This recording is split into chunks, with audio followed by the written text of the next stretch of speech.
Assalamualaikum warahmatullahi wabarakatuh.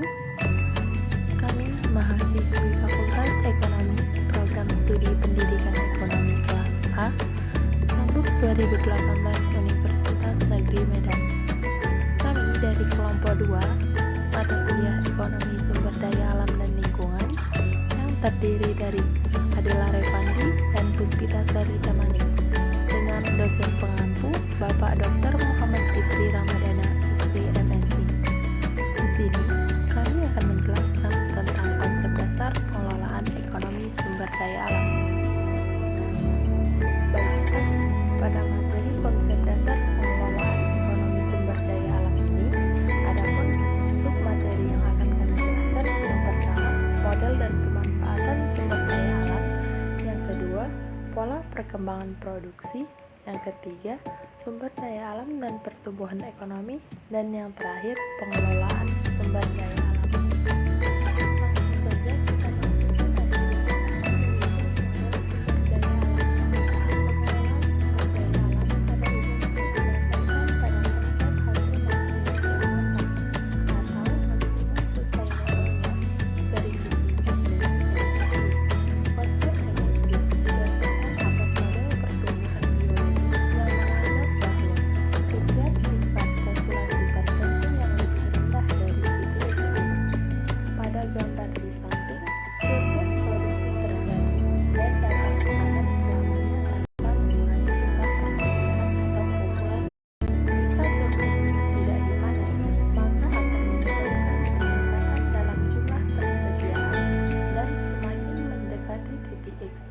di mana surplus produksi menurun menjadi nol.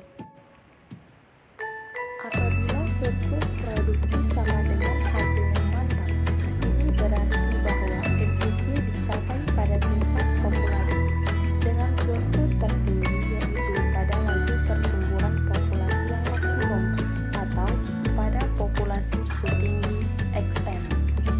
Dari gambar di samping diketahui bahwa GX merupakan pertumbuhan populasi, XC merupakan populasi yang sudah memenuhi daya tampung lingkungan, dan XM merupakan kondisi persediaan di mana mampu menghasilkan laju pertumbuhan maksimum sekaligus mampu mencapai tingkat panen pada kondisi yang mantap.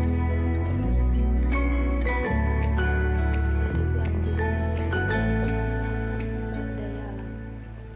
Sumber daya alam merupakan sesuatu hal yang berasal dari alam yang berupa unsur-unsur lingkungan alam yang dapat digunakan manusia untuk memenuhi kebutuhan hidup dan meningkatkan kesejahteraan hidup. Dalam pemanfaatan sumber daya alam terbagi dari dua. Yang pertama, sumber daya alam hayati yang terdiri dari komponen sumber daya nabati dan hewani yang dapat digunakan untuk memenuhi kebutuhan hidup manusia. Yang kedua, sumber daya alam non-hayati. Semua benda mati di permukaan bumi yang berpengaruh langsung bagi kehidupan makhluk hidup. Contohnya seperti air, angin, tanah, dan sumber air. Materi selanjutnya yaitu pola perkembangan produksi. Seperti pada umumnya kita ketahui, bila permintaan stabil dan harga meningkat, maka jumlah produksi yang diminta akan berkurang. Tetapi, bila harga yang lebih tinggi itu dibarengi juga dengan meningkatnya pendapatan atau adanya perbaikan teknologi, maka produksi tidak akan menurun. Kalau kita membicarakan soal pertumbuhan ekonomi, maka akan terlibat dengan masalah peningkatan luaran atau output yang terus-menerus dalam jangka panjang. Peningkatan luaran ini tergantung pada macam dan jumlah masukan atau input atau faktor produksi yang digunakan dalam proses produksi. Secara garis besar, faktor produksi atau masukan yang dipakai untuk meningkatkan luaran yang berupa produksi barang dan jasa dalam suatu perekonomian dapat dikelompokkan menjadi tenaga kerja, modal atau kapital, tanah dan sumber daya alam lainnya, teknologi dan faktor sosial seperti sistem pemerintahan, adat istiadat, agama, dan lain sebagainya. Secara matematis dapat dituliskan sebagai berikut. Y sama dengan F dikali L K R T S, di mana Y merupakan jumlah produksi nasional, L merupakan jumlah tenaga kerja, K merupakan kapital atau modal, R merupakan jumlah sumber daya alam, T merupakan teknologi, dan S merupakan faktor sosial. Masing-masing masukan mempunyai hubungan yang positif dengan tingkat produksi nasional. Artinya, semakin banyak jumlah faktor produksi atau masukan itu digunakan, akan semakin tinggi tingkat produksi. Anggapan yang dipakai di sini adalah bahwa masing-masing faktor produksi itu bersifat homogen. Baiklah, materi selanjutnya yaitu sumber daya alam dan pertumbuhan ekonomi. Hubungan antara pertumbuhan ekonomi dan tersedianya sumber daya alam tidak sama dengan hubungan antara pertumbuhan ekonomi dan tersedianya barang sumber daya yang dipakai dalam proses produksi. Semakin cepat pertumbuhan ekonomi, akan semakin banyak barang sumber daya yang diperlukan dalam proses produksi, yang pada gilirannya akan mengurangi tersedianya sumber daya alam yang ada di bumi, karena barang sumber daya itu harus diambil dari tempat persediaan sumber daya alam. Jadi, dengan semakin menggebunya pembangunan ekonomi di negara yang sedang berkembang, termasuk negara kita Indonesia, karena merasa tertinggal dari negara lain dan ingin menghilangkan adanya kemiskinan di negara tersebut, maka akan berarti semakin banyak barang sumber daya yang diambil dari dalam bumi dan semakin sedikitlah jumlah persediaan sumber daya alam tersebut. Untuk lebih jelasnya dapat dilihat pada kurva yang tertera.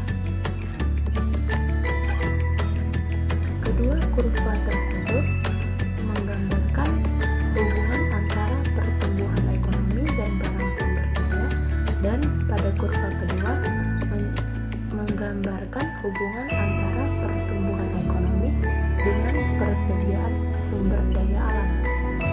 Pada gambar pertama dapat dilihat bahwa semakin tinggi pertumbuhan ekonomi, maka barang sumber daya yang dibutuhkan akan semakin meningkat.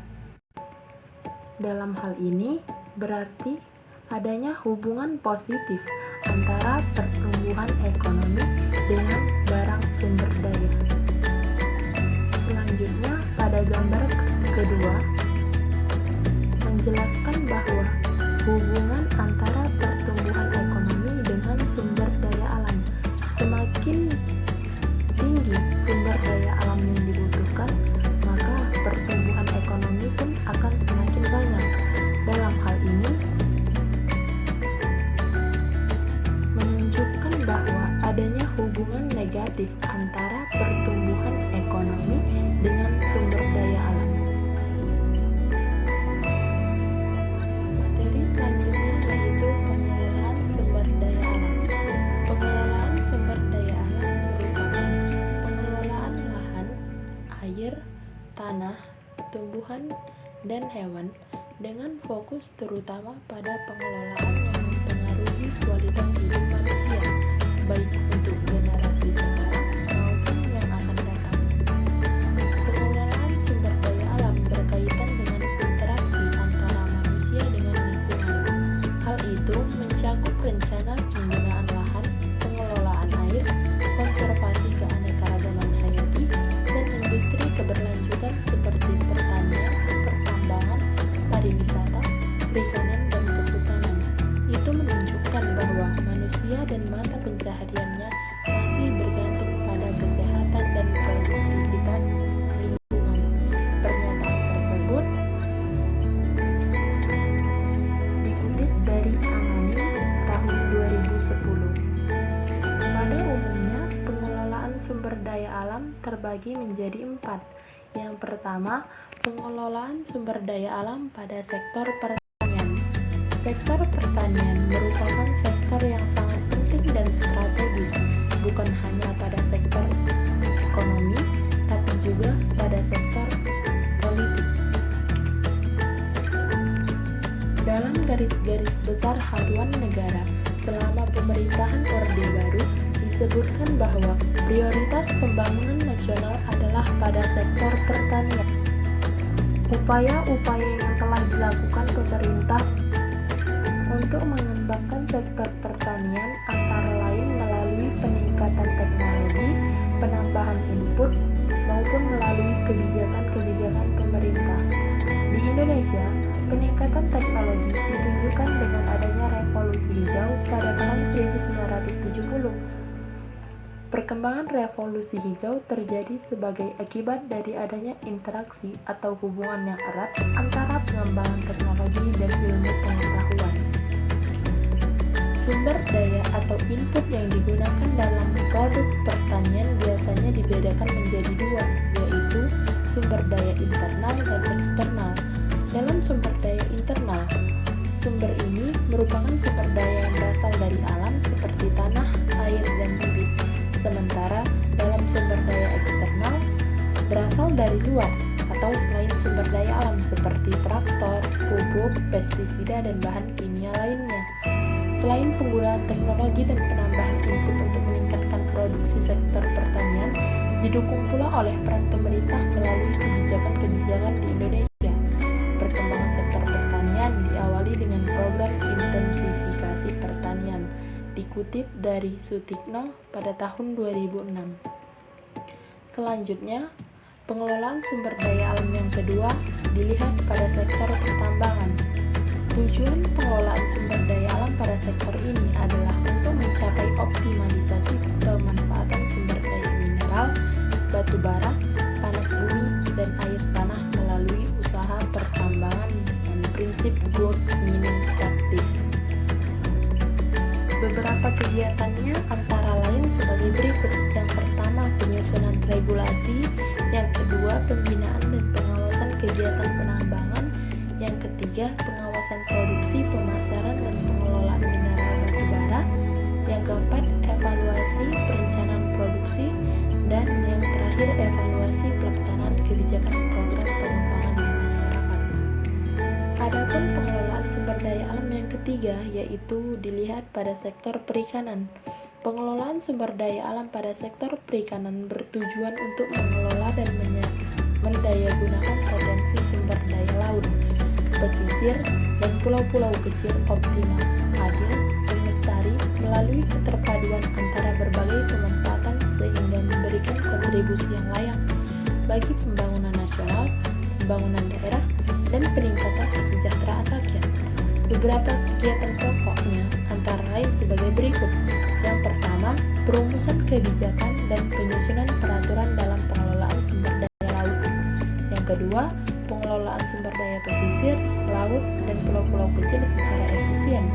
Yang ketiga, pengembangan sistem MCS atau Monitoring, Controlling, dan Surveillance dalam pengendalian dan pengawasan. Yang keempat, penata ruangan wilayah laut. Dan yang terakhir, percepatan penyelesaian kesepakatan dan batas wilayah laut dengan negara tetangga. Adapun pengelolaan sumber daya alam yang terakhir yaitu dilihat pada sektor kehutanan. Pengelolaan sumber daya alam pada sektor kehutanan yang dilakukan oleh pemerintah ini bertujuan untuk memanfaatkan potensi hutan secara lebih efisien, optimal, adil, dan berkelanjutan dengan mewujudkan unit-unit pengelolaan untuk produksi lestari dan memenuhi kaidah Sustainable Forest Management atau SFM, serta didukung oleh industri kehutanan yang kompetitif. Adapun kesimpulan yang diambil dari materi konsep dasar pengelolaan ekonomi sumber daya alam yaitu sumber daya alam dibedakan antara yang pulih dan tak pulih. Sumber daya alam pulih ialah sumber daya yang dapat tercipta kembali secara alamiah dalam waktu yang cepat, sehingga keberadaannya bersifat kontinu. Sumber daya alam tak pulih merupakan sumber daya yang satu-satuan yang tersisa di dalam bumi tidak dapat berkembang lagi. Dengan berkembangnya teknologi eksplorasi, maka penggunaan sumber daya alam tak pulih dapat dilakukan seefisien mungkin dan ada kemungkinan dapat diperbaharui. Dengan teknologi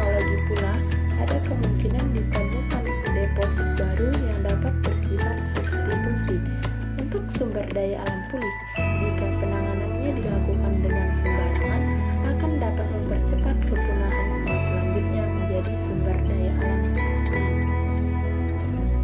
Sekian penjelasan dari kami kelompok 2. Lebih dan kurang kami mohon maaf.